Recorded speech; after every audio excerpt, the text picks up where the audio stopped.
And that's where I want to talk about the Clippers losing to Denver. So I thought the Clippers, I mean, Denver fired their coach at the end of the year. They were playing terrible basketball. I'm like, I get a better coach. I get a head coach. I get a team, Clippers, that are deeper, I think more talented, arguably, and they're playing great. And yet, here again are the Clippers, led by sort of a mercenary, a basketball mercenary, Kawhi, great player, not a leader, and James Harden, ball-centric too often, invisible often in the playoffs. And what do? There's no way the Clippers should have lost this series. Denver's got, like, the substitute teacher coaching. Stan Kroenke, the owner, is like, we're too good to play this bad. They get rid of Malone, and I'm thinking, that's a bad decision. Everything was right in front of them. And Kawhi Leonard, this is why demeanor and leadership matter. He doesn't set the tone, unlike Jokic, who got on his teammates multiple times in this series. Now, Kawhi's he's a really talented instrument, a bit of a loner. He'll never be the heartbeat of a franchise. To be the leader, you got to play more than 45 games annually. You got to be there. And so it's like, okay, what about James Harden? James Harden, similarly. James Harden will give you buckets. But the difference between him and, say, a Westbrook, if Westbrook's not giving you buckets, he's giving you so much else. He's giving you rebounding and defense and intensity and attitude. If James Harden isn't hitting baskets, and he wasn't yesterday, you get nothing else. So, Kawhi's always been a guy that feels kind of cold and calculated. He's kind of a basketball hired gun. And that's, to me, he's got some MJ Kobe comps, but that's where it ends. Because Kobe could be inspirational, and Michael was a leader, and he was barking, and that's what Jokic did. The great players in the playoffs, demeanor matters. Leadership matters. Denver, give Westbrook a ton of credit for a leadership role. Give Jokic a ton of credit. You got a substitute teacher as a head coach.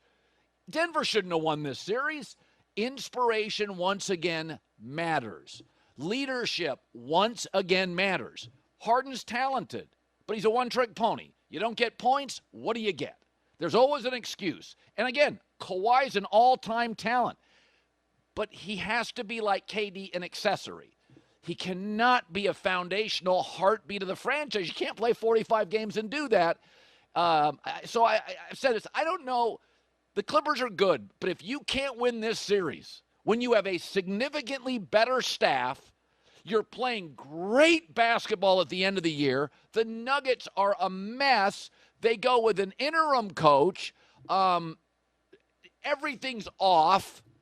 And in Game 7, one of your guys is good but won't lead. The other one's bad and refuses to. Here's Ty Lue after. James having to carry such a heavy load, with Kawhi missing, I think, 45 games. And just having to carry that load, all season long. And he did a great job with that. And I think Kawhi, like I said, coming back, being Kawhi and having a confidence in his knee that he can play more minutes, he can get through these games. And those two together for a whole season, I think would be tremendous. Nobody thinks you're going to get those two guys at this point for a whole season. It's all fool's gold. Kawhi, there's always one purpose, but it's never a higher purpose. So the Clippers can keep grabbing onto this stuff, but give the Lakers credit. The Lakers will move off people. They take a swing for Westbrook. Doesn't work. They make deals. They're always willing to make deals. I feel like the Clippers, the stepchild in the city, I know they got the richer owner and the new facility. They just keep clinging on to this thing. Well, next year will be different. No, it won't. Kawhi will play like 40 games, and Harden will give you buckets and won't defend and won't lead, and that's what you are. But, the reality is, if you can't win this series with a new arena, you got an interim coach in Denver. I mean, you've got a brand new head coach. There was Russell Westbrook. There was infighting. Malone wanted to play him. The GM didn't. Westbrook ended up being a tone setter for 4 different games in this series. More on that later. But we've been saying this now for some time. Jokic is the best player in the world. But there's an argument in many games, and Jamal Murray's the second most consistent offensive player. Westbrook was huge. And it wasn't because Westbrook's in his prime. Westbrook was willing to lead and bark and emote and be raw.